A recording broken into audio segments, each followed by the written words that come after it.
And if you want to talk a drop about the science is really fairly well proven between, the MFRIs where they could do sort of MRIs of the brain and seeing how the brain changes when people are experiencing gratitude, and getting sort of activity in the prefrontal cortex. Those studies are out there.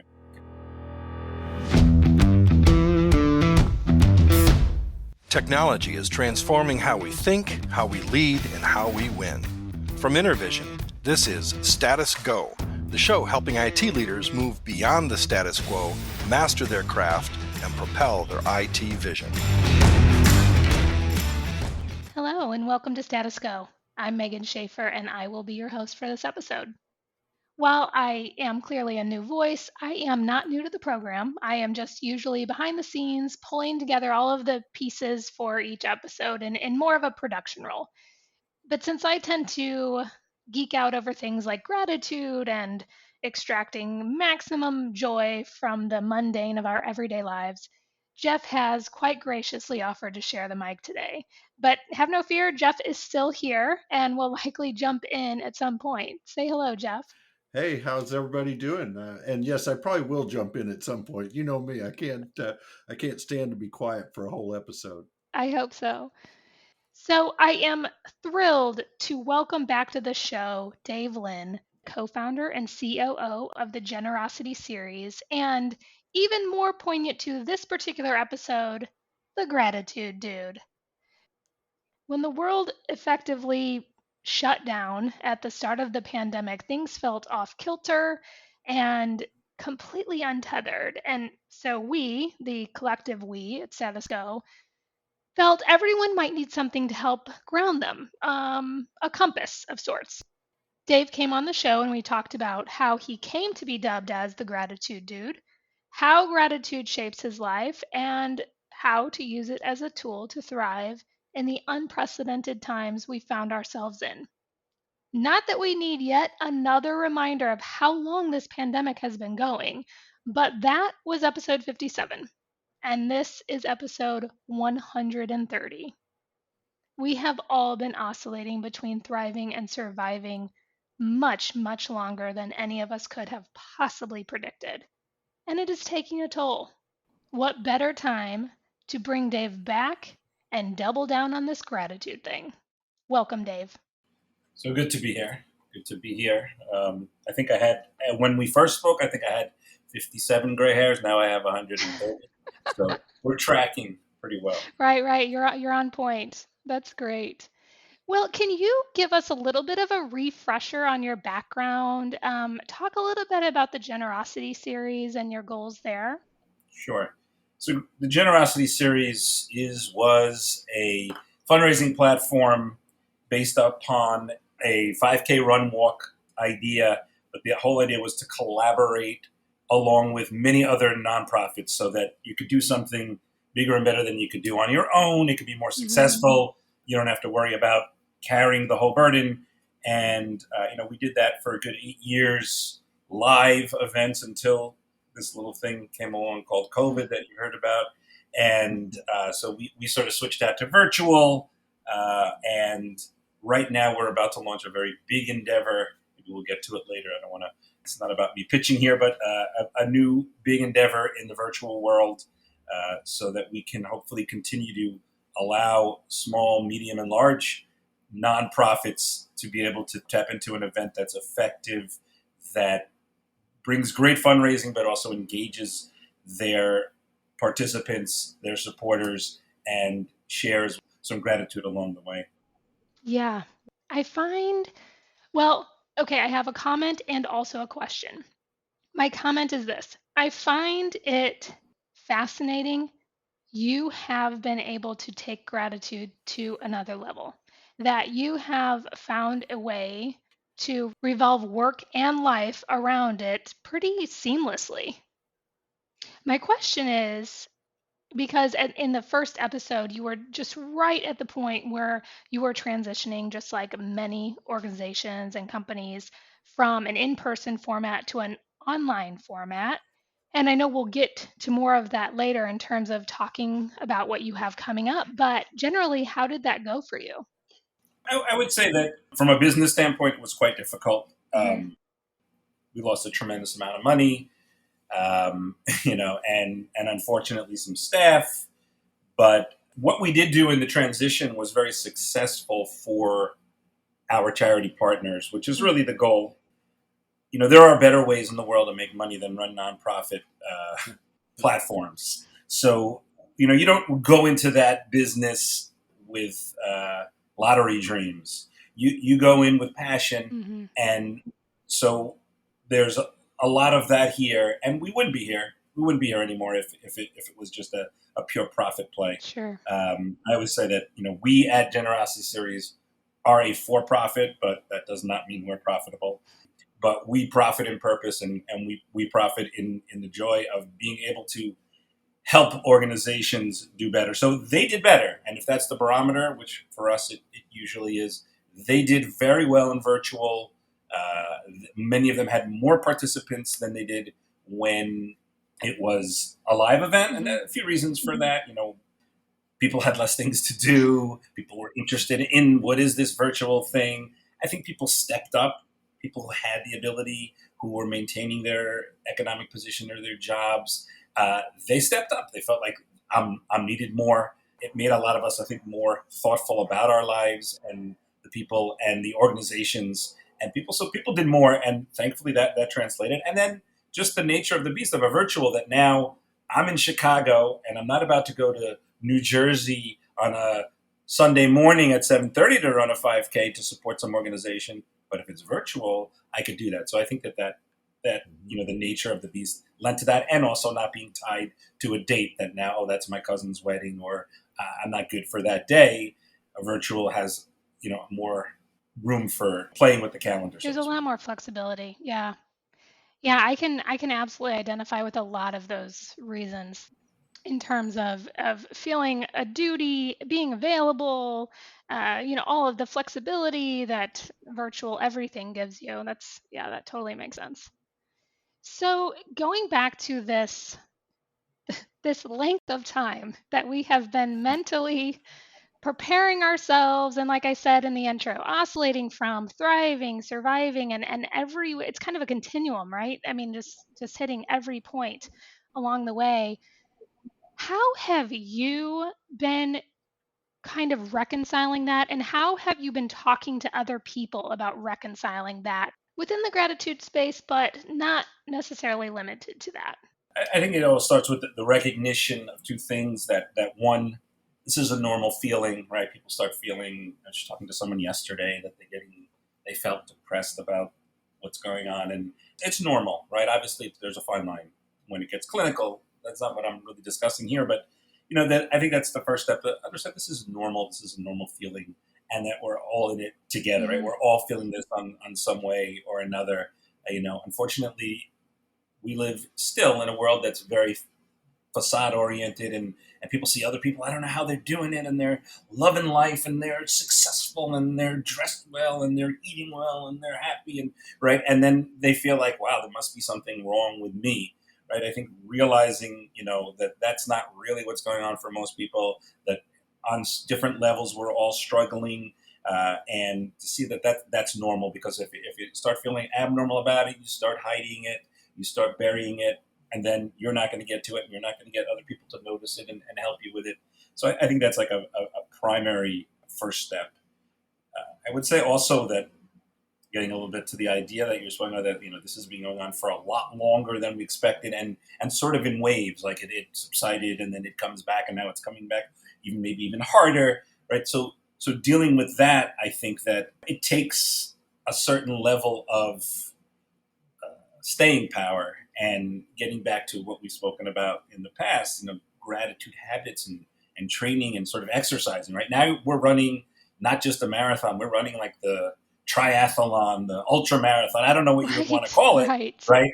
And those things take a lot more training. They take a lot more nutrition, if you want to call it that, whatever else it is. And to realize that, okay, we need to sort of double down a little bit on the things that we're doing that are working for us, whether that's in gratitude, or whether that's anything else, reaching out to people more, self-care, whatever those things are, to realize it's not selfish to do Mm-hmm. these things. I have a friend she says that sometimes you have to be selfish to be selfless, right? Because you got to be your best self so that you have the energy and the resources and the ability to also help others, right? So I think that's one of the things that people are concerned about, like taking more time and taking a vacation when other people are struggling or whatever else it is. It's sort of interesting that just today's a Monday. I'm not sure when this is going to go live, but today's a Monday. This past weekend, I presented at a retreat for college leaders, not the faculty, but the college students that are leaders. And the question that I got more than anything, and there were two questions that came up more than anything else. One was about authenticity, which maybe we can get to, but the more relevant one to what we're talking about was about how do you deal with gratitude in the time of extreme crisis, either like we're going through now or a personal crisis, right? And I think the first step I always tell them is like, gratitude is not a panacea, Yeah. right? It's a tool. It's a very important tool, and it's often maybe a panacea to the extent that as an add-on to whatever else you need to be doing, it's always going to be helpful. It's always going to be better, right? But I think setting those expectations is what knocks people down. Like if you come and say, okay, now I'm going to set up a habit. Now I'm going to get into gratitude and everything's going to be just fine, right? So that's already, you're just setting yourself up for failure, or you're going to end up fooling yourself. So I think that coming in with that understanding that these are things that can and will most likely help me. They're not going to be, can't be the only thing that I do, right? So I think also going in with that mindset of knowing that these are important things, and also that doing them more, that ultra marathon idea. Yeah, I actually relate an analogy to Jeff about your outlook on gratitude because I follow you on LinkedIn and I see a lot of your three for Thursdays and I see just, the conversation that goes back and forth. And I think it is so functional, it's such a functionally relevant outlook. And I bring that up too on this particular show because we have a lot of listeners that are very analytical. They really want data behind things. They want to know why it works, how it works, and there are some things like gratitude that we can't. I mean, there's data and there's science, but as the average person, we can't kind of nail that down. But I likened it to yoga, and I'm not talking about the fancy yoga where people are doing handstands. But I'm talking about the idea that in basic yoga, your body moves a certain way and it's intuitive. They attached fancy names to the poses that your body wants to just automatically move into. And I feel like the way you explain gratitude, the way you talk about the practice, and the way that you do it in your own world is like that. It's very functional. This is not overly woo woo. We are not expecting this to solve all of our problems. This is something that is a tool that you add to your tool belt. I think maybe I can now I'm not going to call myself the gratitude dude. I'm going to call myself the gratitude yogi. I like the analogy. But that does also bring up a question about when does gratitude or when does your gratitude practice kind of get stale? When is it, there's too much of a good thing, so to speak? Yeah. So it's a great question. I think I might have mentioned this before to you guys that there are very high level people in the gratitude world, some of the world's top psychologists, positive psychologists, and people who are doing so many of the studies and really, really understand the practice of gratitude, who themselves have publicly said that they've gotten into that rut where their gratitude practice or habit, and they call it an intervention in the literature, uh, you know, sort of got stale, or I would say closer to robotic. They were just going through the steps, going through the measures. And I think that happens like with anything else. It's on a certain level that maybe that's a good thing because, it means that you've ingrained something, Mm-hmm. right? And then hopefully that's building sort of like that muscle memory, you want to call it plasticity, neuroplasticity, where now you sort of own something in a certain area. Nobody ever owns completely gratitude, but maybe that thing that you've been working on, you sort of have gotten to it or have conquered it, or whatever that might be. So there is a good side to that. Like we've been using the running analogy a little bit. When you first start running, and now a mile is nothing for you. Mm-hmm. So you might not ever go out. Your short runs might be 2-3 miles now, right? That doesn't mean that mile wasn't important to get you to that next step.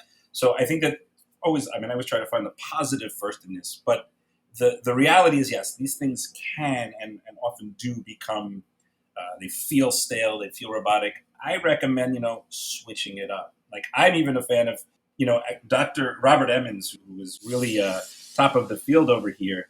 So he has a book called Gratitude Works, where he talks about this 21-day plan, and he puts it in the book.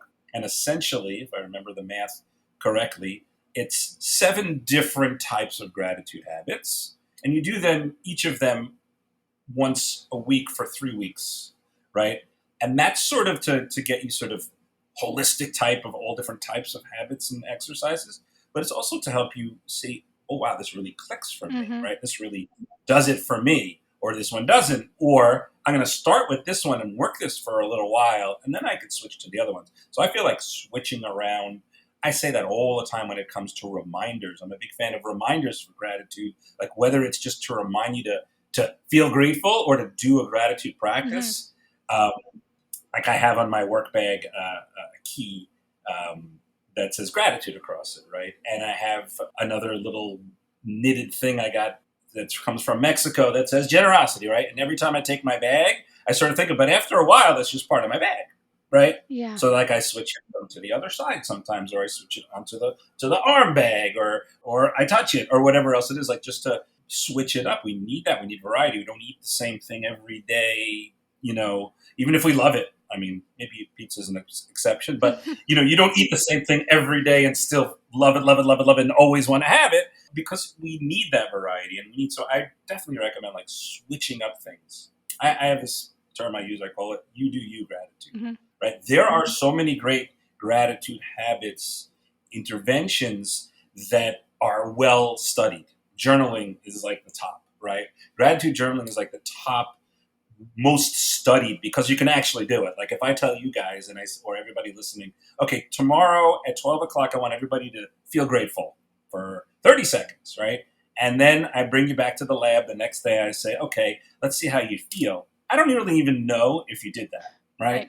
It's very hard to have a test like that. But if I tell you to keep a gratitude journal, I can collect it, and I can look at it, and I can see that you did it, and it's sort of a little more scientific. And the studies are very, very longitudinal, and they're very, very powerful. I myself, I don't gratitude journal, despite the fact that that is supposed to be like the pinnacle. And I happen to be a writer, but it doesn't work for me for some reason, right? Yeah. So I do me. Mm-hmm. I do something else, or a few other things. But I feel like that really has to be the thing. And particularly if I hate writing, okay, don't start out with writing, right? So you do you. There are so many different things you can do, and so many different ways you can find to foster your gratitude habit. Mix it up, find what works for you, and then when it stops working, take a break. They even say, by the way, it's maybe perfect to your point, by gratitude journaling, they used to say do it every day. Now they actually recommend 3 or 4 times a day.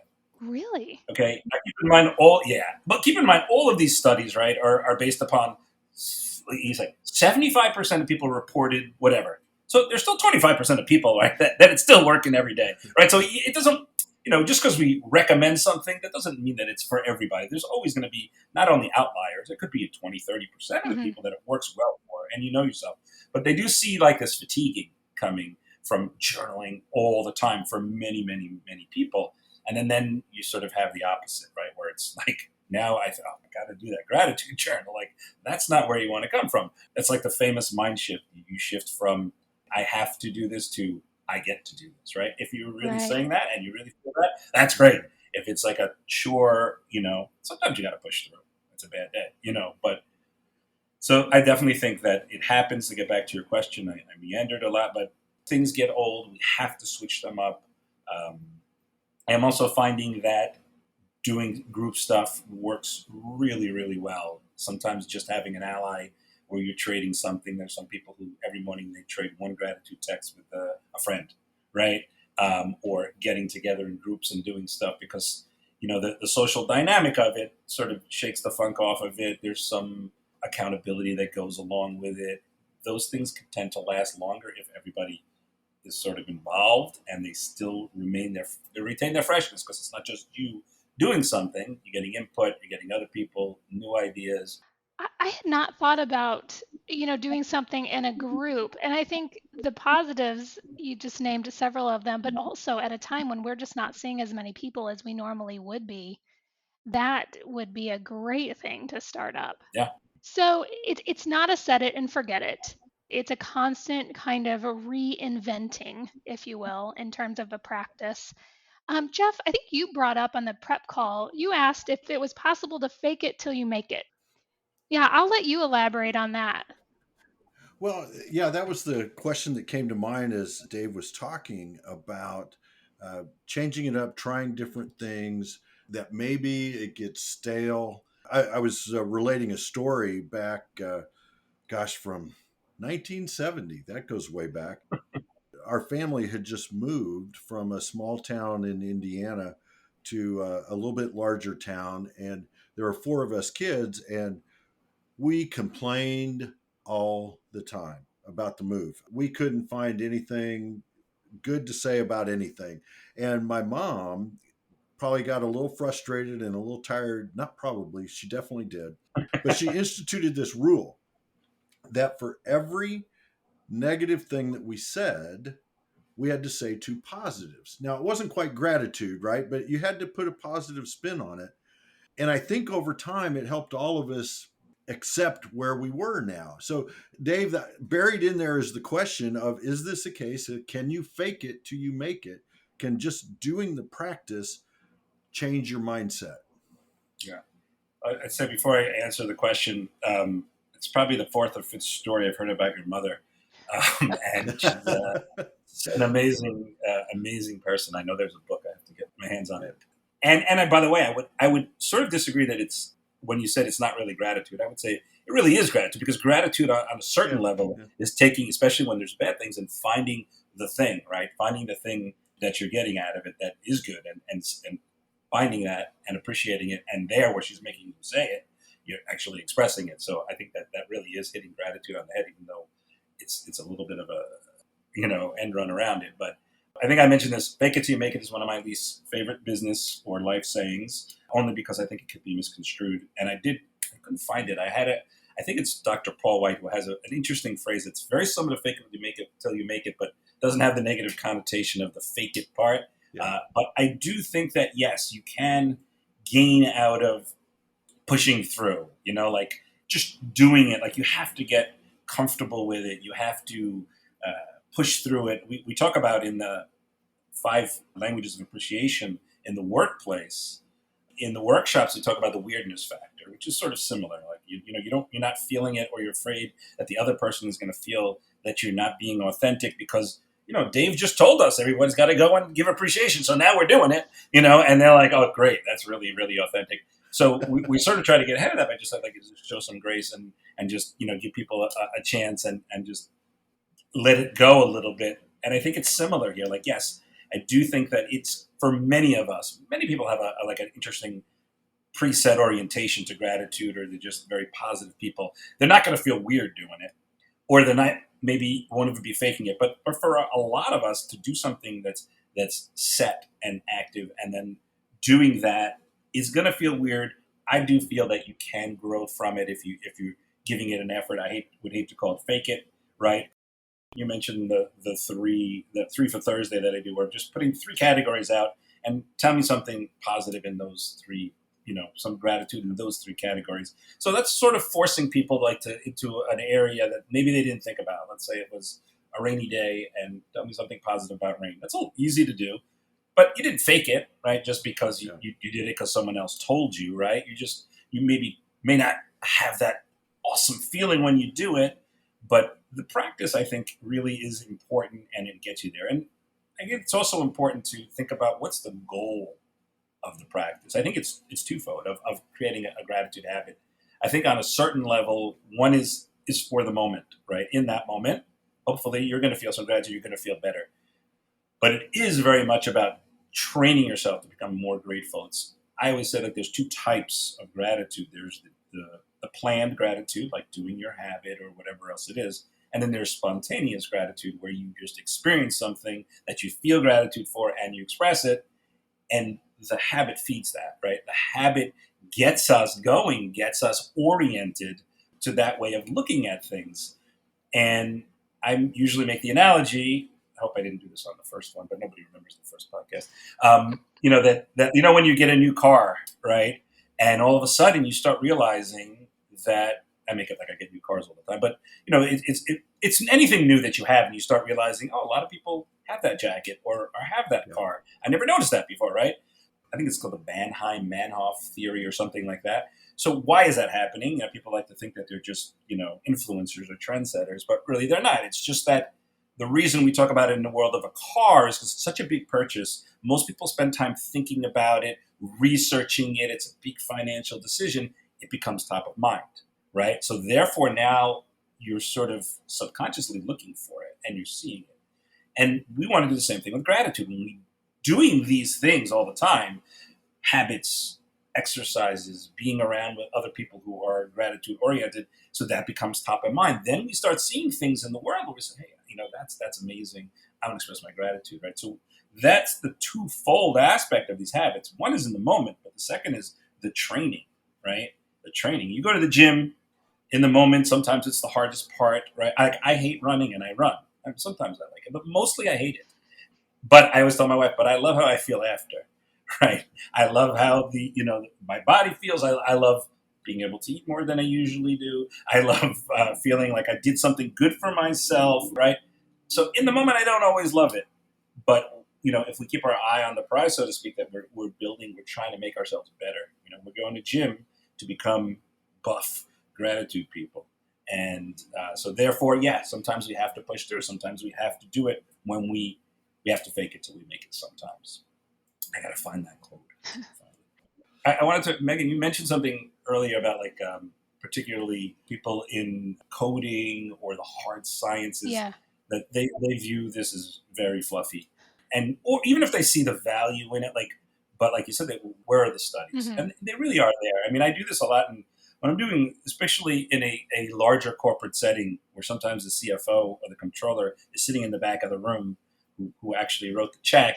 I usually will start out with the hardcore. There's studies all over. There's the scientific studies, there's the psychological studies, there are the business studies, and they are out there in not the gratitude dude on gratitude. They're in Harvard Business Review, Harvard Business Journals. They're in Harvard Medical Journals and high level Stanford top business schools, right? They're out there. I mean, and if you want to talk a drop about the science is really fairly well proven. Between, the MFRIs where they could do sort of MRIs of the brain, mm-hmm. and seeing how the brain changes when people are experiencing gratitude, and getting sort of activity in the prefrontal cortex, which is going to be governing your relationships and your good feelings, pushing out doubt and guilt and all those other things. Those studies are out there. I mean, I could probably scare up a few of them. And then also just the neurotransmitters, right? That we're getting dopamine going out, oxytocin, serotonin, all the good stuff that we want going that sort of pushes out the negativity. And then one more point here, back to Jeff's story, is your mom also was onto something when she made you double up. She didn't say every time you say something negative, you got to say something positive. She said you got to say two things positive, right? And I love it for two reasons. Number one, because as a kid, you're probably like, I'm not even going to say it because I don't want to have to find the two things. Yeah. So that should stop you from being negative or at least expressing it. But there's real insight there because it really is, we have this negativity bias, right? Say it's like 5-1, right? As a leader, I know a lot of people are listening here are maybe owners of companies or leaders of teams, right? That they say that it's 5-1. You've got to give somebody 5 positive things to even just counterbalance the negative thing that either they have or that you might have created or said, right? So we really have to push harder to do more on the positive side, whether that's gratitude, whether that's a compliment or whatever else it is, to counteract all of that negativity. I think that's an important point, Dave, and some of the science that you talked about, because in a way, what you're talking about is reducing stress. right? You're getting your brain into a better space. And for our listeners out there who are in IT related fields, a couple of surveys that I've read recently say that IT workers have experienced a larger increase of stress than some healthcare workers have during the pandemic. And we need to practice that self care to get ourselves back in alignment. So I love how you tied that in together. And sorry to jump in on that, Megan, but I just think that we've got a lot of people out there who may not recognize the stress that they're under, and these habits can help in a very positive way. Yeah, I was just going to throw in a personal experience that ties all of the points that you are making in terms of going back to the fake it till you make it. And I have to say, Jeff, in 1970, your mom was way, way ahead of her time. Yes, she was tremendous.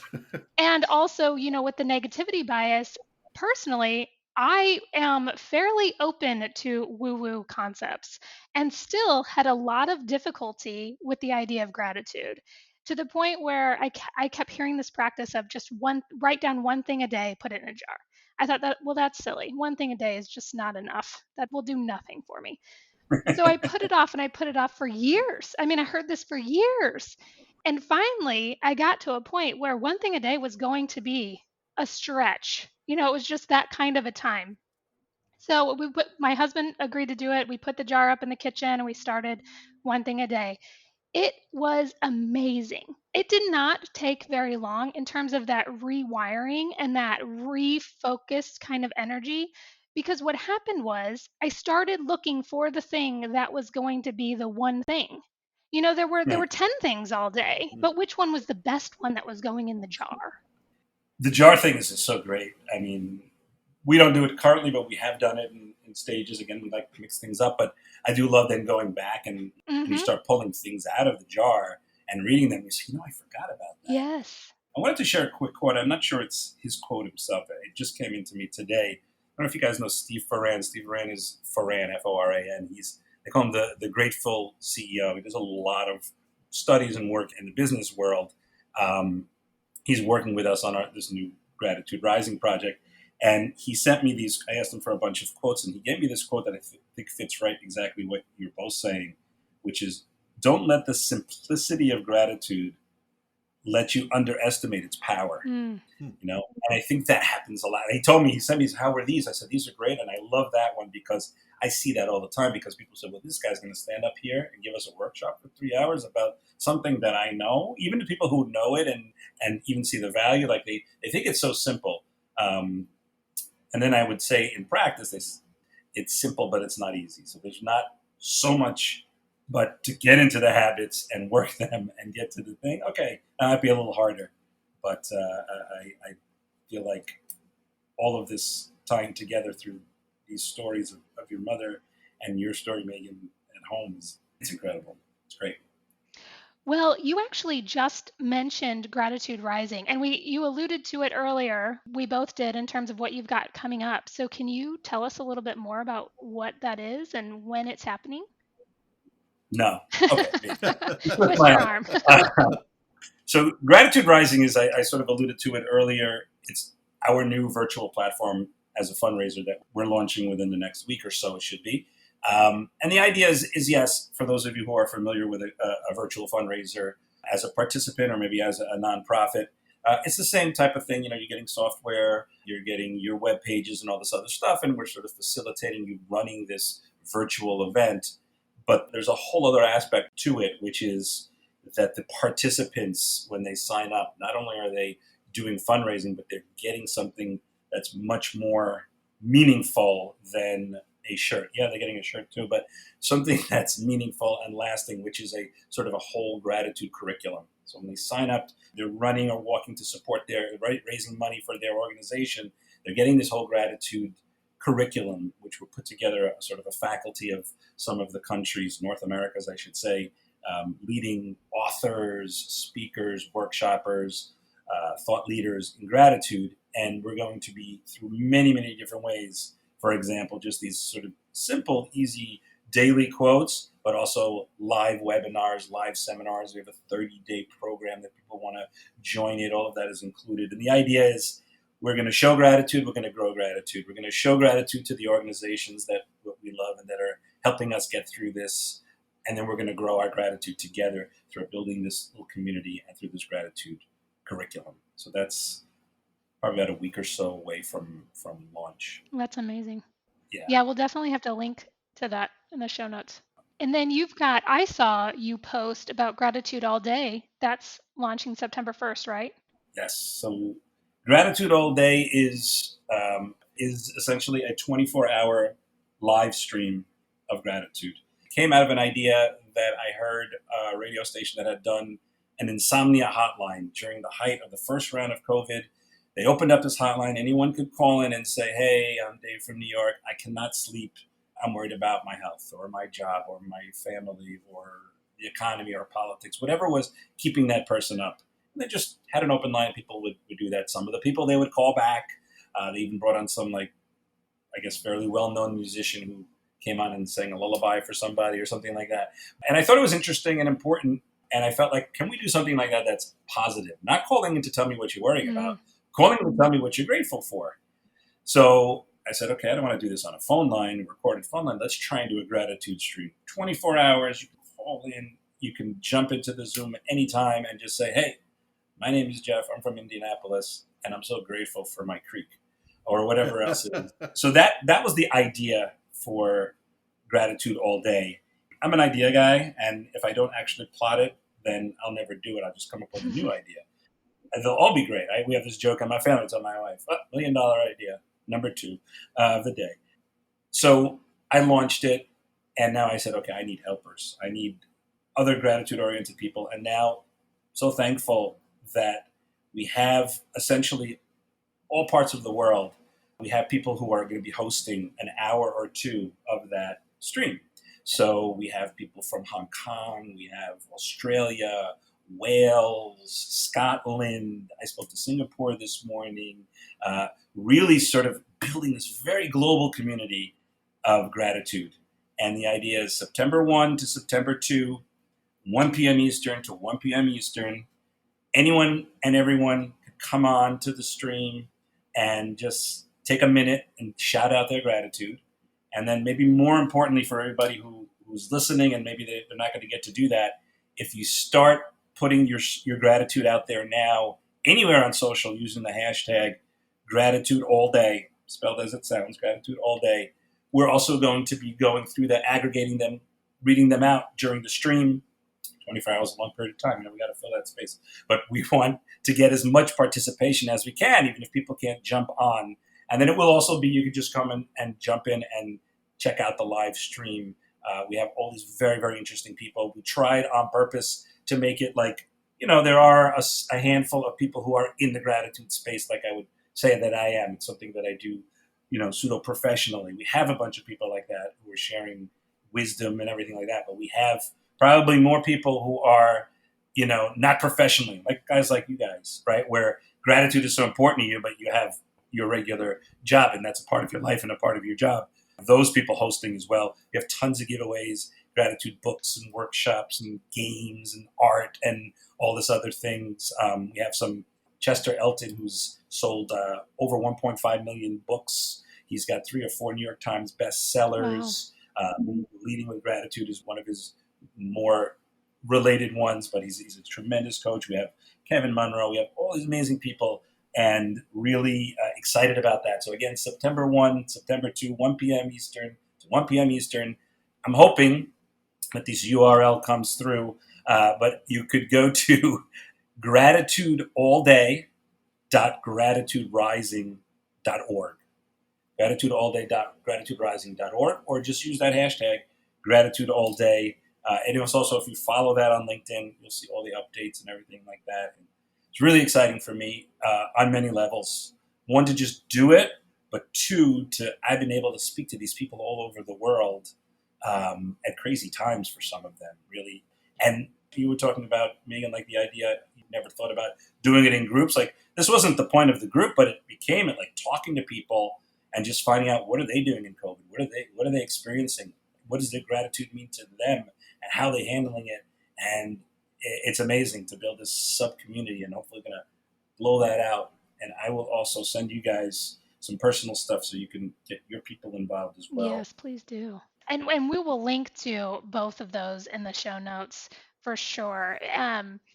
I would say, besides obviously participating, using the hashtag gratitude all day, and also visiting the websites for both of those initiatives, what do you think is, I'm going to narrow it down, for someone who has not started or even ever thought about doing a gratitude practice? Where would you tell them to start? Where would you say begin here? So I would start with what we already mentioned, which is you think about yourself, think about the type of person that you are. Are you comfortable with calling a friend every day and expressing gratitude? Is that weird for you? So don't do that, right? If you're interested in journaling, that might be a great place. But I do think, like what you were saying, Megan, is really the simple thing. They say 3 simple things, but I even like the one thing. Like, just write down one thing that you're grateful for. And it'll start to build. And like what Megan was saying, like, you'll start to look for those things. I mean, what's going to hit the top of the list? So now you realize that you didn't have one thing. You had so many. Now you're just looking for the best one. I really do like that. I would say one thing, and I probably mentioned this in the first time around because it hasn't changed for me, handwritten letters. Like, if you could do that, it's hard probably to do that for many people every day.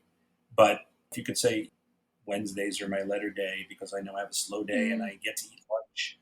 So I'm going to write one letter. I've seen so much, the impact that it has. I will tell you that I have had people come to me and say that their mother told them that this was the highlight of their whole year, receiving a letter in the mail from their adult child, So that type of thing is tremendous.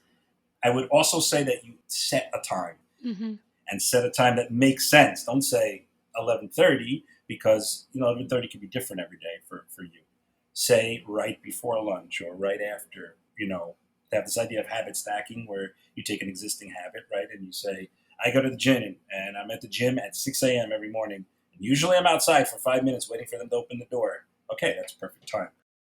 So I would say those things. Fix a time, do something that makes sense for you, and prep yourself. Like, make sure, I use this analogy in some of my workshops. Like, if you're the type of person that lives near the mountains and every day you go out and you walk up there to get some serenity and you decide, when I hit the top before I turn around, that's a perfect time for me to do a gratitude habit.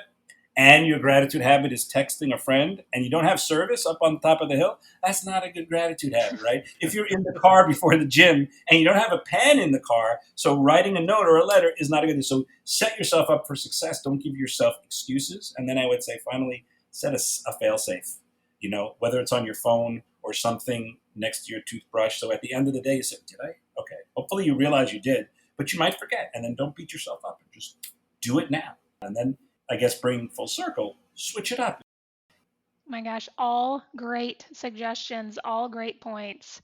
I am so excited, and I can't imagine how you must feel after all of your hard work. I'm just so excited for your initiatives that are coming to fruition. It just sounds like such an amazing amount of energy, like this positive energy, just kind of this virility of positive energy around the world. So I can't wait to participate and see that unfold on LinkedIn. But thank you. Thank you so much for taking the time to share your work with us again. It's really my pleasure. I could do this for hours. Oh, I could too. I could too. You are maybe 24. Well, you're about to find out, right? Yeah. To our listeners, if you have a question or want to learn more, go to intervision.com for the show notes, links, and contact information. As always, we are thrilled you're here. Thank you for listening. You've been listening to the Status Go podcast. You can subscribe on iTunes or get more information at intervision.com. If you'd like to contribute to the conversation, find Intervision on Facebook, LinkedIn, or Twitter. Thank you for listening. Until next time.